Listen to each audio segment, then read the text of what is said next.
नमस्ते दोस्तों, आपका हमारे YouTube चैनल में स्वागत है। और आज हम बात कर रहे हैं कि अब सोने चांदी का भाव आगे कैसा रह सकता है। और इस पर बात करने के लिए हमारे साथ निर्मल बंग से कुणाल जी हैं।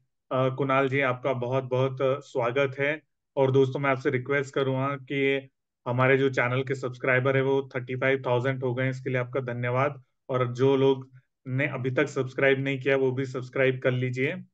कुणाल जी, अगर हम सोने चांदी के भाव की बात करें तो पिछले एक डेढ़ महीने से तो अगर क्रिकेट की भाषा में बोले तो राहुल द्रविड़ टाइप काम चल रहा है। तो ये सहवाग जैसे कब से शुरू होंगे सर, चौके छक्के? सबसे पहले वीरेंद्र जी, धन्यवाद आपको 35,000 व्यूअर्स के लिए।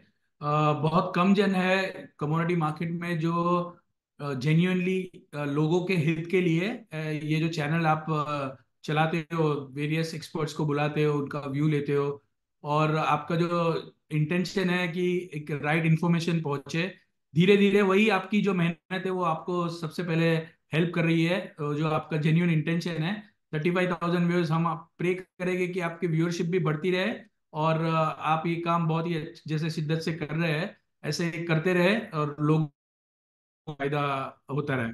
सो congratulation for the viewership and great work you are doing. सबसे पहले मैं आपको कहना चाहूंगा कि ये राहुल द्रविड़ की तरह ही अगर ये फंक्शन कर रहा है gold and silver, that is good for the market, क्योंकि गोल्ड और सिल्वर दोनों के फंडामेंटल बहुत ज्यादा तेजी के हैं। अगर ये एक साथ ही बढ़ जाता है, जैसे हमने देखा था दिसंबर में 76,000 सिल्वर हो गया सडनली, 72, 74, 75, 6, सीधा 76 से 69,000। सेम वे गोल्ड भी बढ़ के 63,500 हो गया था, सीधा धीरे से नीचे से 61,900, 62,000। अगर ये राहुल द्रविड़ की तरह ही खेलते हैं दोनों गोल्ड और सिल्वर, तो वो बहुत अच्छा है इन्वेस्टर्स के लिए, वो बहुत अच्छा है मार्केट के लिए। क्योंकि अगर तेजी खत्म हो जाती है 2 महीने में, तो पूरा साल आप करेंगे क्या? Remember, this is not some stock which can go up by 30-40% in 15 days. हम लोग जो स्टॉक मार्केट में ट्रेड करते हैं या निवेश करते हैं, वो जो नजरिया है मार्केट को देखने का और गोल्ड और सिल्वर को जो देखने का नजरिया है, वो दोनों अलग है। गोल्ड और silver is a safe haven instrument. और रिमेंबर, इसमें स्क्रैप भी आता है, जैसे सिल्वर में प्राइस बढ़ते ही स्क्रैप मार्केट में हिट होता है, उसके कारण सिल्वर नीचे आती है। अभी जो फंडामेंटल है वो मैं डिस्कस करूंगा सिल्वर के। पिछले 2 साल से डिमांड और सप्लाई के बीच में 15% का गैप है। डिमांड और सप्लाई के बीच में, डिमांड 15% से ज्यादा है as compare to the supply. Every year we are beginning from 2022 2023, ये दोनों साल से हम डेफिसिट 15-15% की डेफिसिट देख रहे हैं। एकदम नंबर्स नहीं, मैं सिंपल भाषा में व्यूअर्स को समझाना चाहूंगा। तो अगर सिल्वर की डिमांड है 100 और सिल्वर की सप्लाई 85, ओके, नेक्स्ट साल ये 85 से स्टार्ट हुआ, डिमांड है फिर से 100 और सप्लाई है फिर से 85। पिछले 2 साल से 15-15% की डेफिसिट है सिल्वर की मार्केट में। ये इटसेल्फ बहुत ही तेजी का रीजन है सिल्वर के लिए। पर वो इमीडिएटली क्यों नहीं बढ़ पाता है? क्योंकि चाइना में इंडस्ट्रियल मेटल्स को चल के स्लो डाउन चल रहा है, उसके कारण इंडस्ट्रियल मेटल्स कमजोर थे जनवरी फरवरी में, तो उसके कारण सिल्वर पे भी इसका इम्पैक्ट देखने मिला हमको। दूसरा, यूएस से इकोनॉमिक डेटा अच्छे आए थे, तो रेट कट डिले होगा या नहीं होगा, ये सब मार्केट में हवाएं चलती है, उसके कारण भी सिल्वर नहीं चल पाया। बट अल्टीमेटली होने क्या वाला है, जब डिमांड और सप्लाई के बीच में इतना बड़ा गैप है और प्राइसेस नीचे आए हैं, तो भाई ये टाइम पे तो आपको फ्रंट फुट पे आके सिक्स मारनी है। This is the loose ball. Prices नीचे आना, फंडामेंटल तेज होना, आपको फ्रंट फुट पे आके सिक्स मारनी चाहिए आगे से। ये ऐसा टाइम है, इसको टाइम करना बहुत डिफिकल्ट है मेरी राय में। ये मार्च एंड अप्रैल से तेजी स्टार्ट हो जाएगा और ये साल 80 to 84,000 सिल्वर दिखेगा, दिखेगा और दिखेगा। मुझे कोई दो राय नहीं है। ये जो मैं आपको प्राइस टारगेट दे रहा हूँ, वो बहुत ही कंजर्वेटिव बेसिस पे दे रहा हूँ, क्योंकि हमको सुनने वाले व्यूअर हमारे पे भरोसा करते हैं और हमारे कहने के ऊपर पोजीशन बिल्ड करते हैं। जब आप पोजीशन बिल्ड करते हो, तब आपको यही ध्यान रखना है कि जब आप यहाँ से 10,000 से 12,000 रुपये कमाने के लिए पोजीशन बिल्ड करते हो, तो आपको 2-3 हजार रुपये जाता है या 4,000 रुपये नीचे जाता है तो डरना नहीं है। आपको इतनी पोजीशन बनानी है जिससे 2-3 हजार रुपये नीचे गई चांदी तो भी कोई आपको फर्क नहीं पड़ेगा। सो मेरी आपके जो व्यूअर्स है, जो ये शो देख रहे हैं, जो हमारा व्यू सुन रहे हैं, उनसे एक ही रिक्वेस्ट है। 90% लोग ये मार्केट में पैसा इसीलिए तोड़ते हैं कि उनकी कैपेसिटी है 3 लॉट 4 लॉट लेने की, और वो ले लेते हैं 15 लॉट 20 लॉट 25 लॉट, और जैसे 2,000 रुपये नीचे आ गया उनको तो सरेंडर होना ही है, रिवॉल्वर दिखा दी और सरेंडर कर दिया मार्केट ने। So please do not over leverage, अपनी कैपेसिटी में रह के ट्रेडिंग कीजिए। 3-4 हजार रुपये नीचे गया तो आपको कोई फर्क नहीं पड़ता है। ऐसे अगर आप काम कर सकते हैं तो मेरे व्यू पे आप काम कीजिए। फंडामेंटल बहुत तेज है, और सिल्वर का ये टाइम जो बदला था, जो स्प्रेड था नियर मंथ फार मंथ के बीच में 1,800 रुपये का बदला था। सो ये इंडिकेशन है टेक्निकली कि जब जब बदला बड़ा होता है उसके बाद बड़ी बड़ी तेजी होती है सिल्वर में। सो मैं पर्सनली 67-68 के नीचे सिल्वर जाते हुए देख नहीं रहा हूँ, और मुझे लग रहा है ये शायद मार्च महीने में कंसोलिडेट करके ऊपर जाएगा, फिर से थोड़ा नीचे आएगा, ऊपर जाएगा नीचे जाएगा, ऐसे करके अप्रैल महीने से तेजी पकड़ेगा। और मई जून में इसका भाव आराम से 78,000 80,000 के आसपास मई जून, और नवंबर दिसंबर में 84,000 के रेट आपको देखने मिलेंगे। सर अगर सोने की बात करें, जैसे हमने बोला लास्ट टाइम भी, हम लोगों की जब फेड की मीटिंग हुई थी उसके बाद हम लोगों ने डिस्कस किया था, तो आपने बोला था कि फेड को इतना सीरियसली लेने की जरूरत नहीं है। और अब हम देख रहे हैं लास्ट 2-3 मीटिंग के बाद कि फेड के कोई बयानों का कोई मतलब मार्केट में उस तरह से भरोसा ही उड़ गया है कि वो क्या बोल रहे हैं और क्या हो रहा है।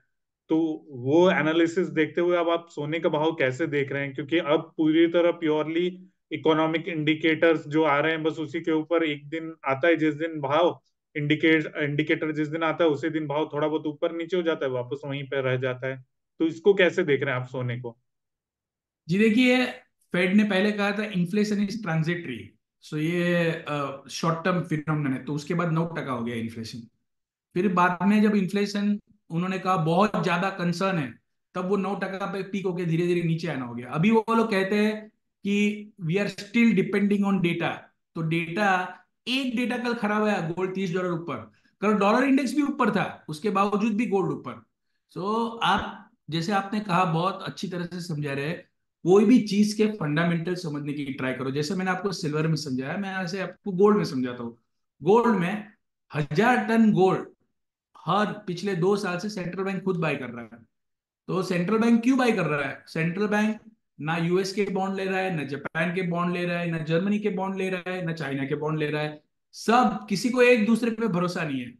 सब लोग बाय करते हैं कि हम लोग खुद, अगर कोई भी करेंसी में मेजर मूवमेंट आती है, डॉलर क्रैश हो जाता है, तो हमारे लिए क्या प्रोटेक्शन है? तो वो लोग खुद ही बाय करते हैं गोल्ड। सब सेंट्रल बैंक अपना रिजर्व गोल्ड में डाइवर्सिफाई कर रहे हैं। ये ट्रेंड रिवर्स कब होगा? ये ट्रेंड रिवर्स तब होगा जब सेंट्रल बैंक को एक दूसरे के ऊपर भरोसा आएगा। क्या सेंट्रल बैंक को एक दूसरे के ऊपर अभी भरोसा आने वाला है? जब यूएस की या यूरोप की या जापान की सेंट्रल बैंक पैसे छापे ही जाती है तो कोई भरोसा करने वाला है उनपे? मुझे नहीं लगता है कि कोई गवर्नमेंट जाके यूएस के बॉन्ड अभी लेगी, या यूरोप के बॉन्ड लेगी, या जापान के बॉन्ड लेगी। तो जो भी पूंजी, जो भी इनकम आती है, वो डालेंगे किसमें? Central bank. Obviously instrument like gold, उनको अपने आप को यूएस के डॉलर के क्रैश से, करेंसी डेप्रिसिएशन से बचाना है। तो वो रीजन इंटैक्ट है। सेकंड, डी डॉलराइजेशन चल रहा है, डॉलर से दूर जा रहे हैं सब। सो दूर जा रहे हैं तो आज नहीं तो कल डॉलर का वैल्यू गिरने वाला है। That is bullish for gold. Third, जो मोस्ट इंपॉर्टेंट रीजन है, यूएस का डॉलर इंडेक्स, जब यूएस का इंटरेस्ट रेट कट होगा अप्रैल मई जून जुलाई, सबको बोलने दो, कट तो होने वाला है और है 200%। सो जब कट होगा तो डॉलर इंडेक्स नीचे ही आने वाला है। 104 वाला 103, 3 वाला 2, 100, 99, धीरे धीरे धीरे धीरे वो नीचे आएगा। और अगर डॉलर इंडेक्स 5% नीचे आता है तो गोल्ड तो सीधा 7-8% तो डॉलर इंडेक्स का ही बढ़ जाएगा। सो गोल्ड में सेकेंड तेजी, थर्ड थर्ड रीजन ये है। फोर्थ, जब इंटरेस्ट रेट कट होना चालू होगा तो इन्वेस्टर, जो ईटीएफ वाले इन्वेस्टर है, जो पिछले 2 साल से गोल्ड बेच रहे हैं, वो लोग गोल्ड बाय करने आएंगे। तो एक साइड पे सेंट्रल बैंक, एक साइड पे ईटीएफ वाले आएंगे, तो ये दोनों का जब मार्केट में मिक्सचर होगा तो इन्वेस्टमेंट डिमांड को एक मेजर बूस्ट मिलेगा। तो ये, और ज्वेलरी डिमांड इंडिया में अच्छी रहने वाली है। इंडिया की इकोनॉमी 8.5% के जीडीपी ग्रोथ पे ग्रो हो रही है। लोग पैसे कमा रहे हैं, लोग स्पेंड कर रहे हैं शादी ब्याह में, लोग गोल्ड ले रहे हैं, बरसों से हम लोग गोल्ड लेते आ रहे हैं, तो ज्वेलरी डिमांड भी ठीक ही रहने वाला है इंडिया का। सो चाइना की गवर्नमेंट हर महीने 25 टन गोल्ड बाय कर रही है। तो ये सब कुल मिला के कोई मंदी के तो कोई फंडामेंटल है ही नहीं। डॉलर इंडेक्स 110 होने वाला है नहीं, यूएस की बॉन्ड 6% होने वाली है नहीं, तो फिर क्यों डरना क्यों है? जब जब ये करेक्शन होता है तब बिंदास बाय करो। 1990, 1980 ये सब बॉटम लेवल है गोल्ड के लिए। और मेरी राय में गोल्ड ये साल कंजर्वेटिवली 2100 2200 डॉलर आपको ट्रेड करता हुआ देखने मिलेगा। और ऑन द हायर साइड नवंबर दिसंबर में 2400 डॉलर देखने मिलेगा। भारतीय उसके हिसाब से कितना देख रहे हैं आप गोल्ड? बहुत डिफिकल्ट इसलिए होता है वीरेंद्र जी, क्योंकि इंडियन रुपी मुझे लग रहा है धीरे धीरे 82, 81, 80.50 ऐसे लेवल्स दिखाएगा ये साल। अगर फॉरेन में 8% बढ़ता है, 10% बढ़ता है, तो इंडिया में 6-7% ही बढ़ेगा गोल्ड। इंडियन रुपी टर्म में अगर मैं 62,000 के ऊपर 8% की अपसाइड रखता हूँ, तो 4,000 रुपया, 5,000 रुपया बढ़ने की जगह है। That should translate to 66 to 67,000 rupees. मैं अगला सवाल वही डॉलर और रुपी को लेके ही पूछने वाला था कि इस साल डॉलर और रुपी की चाल आप कैसे देख रहे कंट्री में आने वाले साल, ये साल में major inflow, India will be included in the global bond indices. Global bond indices में इंडिया आते ही नेक्स्ट साल इंडिया का री रेटिंग हो जाएगा, बॉन्ड इंडाइसिस में आ जाएगी, मेजर इंडिया में इन्फ्लो आएगा। तो ये जो करेंसी है ये 85 के ऊपर कभी जाने वाली नहीं है ये पूरे साल। और धीरे धीरे 82, 81, 80.50, 80 ऐसे धीरे धीरे धीरे धीरे अप्रिशिएट होगी। India is the only economy in the world right now. It is growing at a 8.5% GDP growth rate with the base of $3 trillion economy. 3 trillion पे हम लोग 250 से 300 बिलियन डॉलर जनरेट करने वाले हैं conservatively. This kind of growth, India inclusion in bond index, India inflation going down, India's interest rate also going to be cut. All reasons are pointing towards a currency appreciation in India. Our currency should appreciate. Kunal ji, ये सारी जानकारी देने के लिए आपका बहुत बहुत धन्यवाद। और आपने अपना जो कीमती समय दिया उसके लिए भी आपका बहुत बहुत धन्यवाद। और हम और कोशिश मैं करेंगे। बहुत जल्दी आपका 1 मिलियन यूजर हो जाए, ऐसी हमारी विश है हमारी ओर थैंक यू से सर। आपको। Thank you sir. Thank you sir. फिर मैं आपको मुंबई में आके पार्टी देता हूँ। Welcome welcome Virendra ji.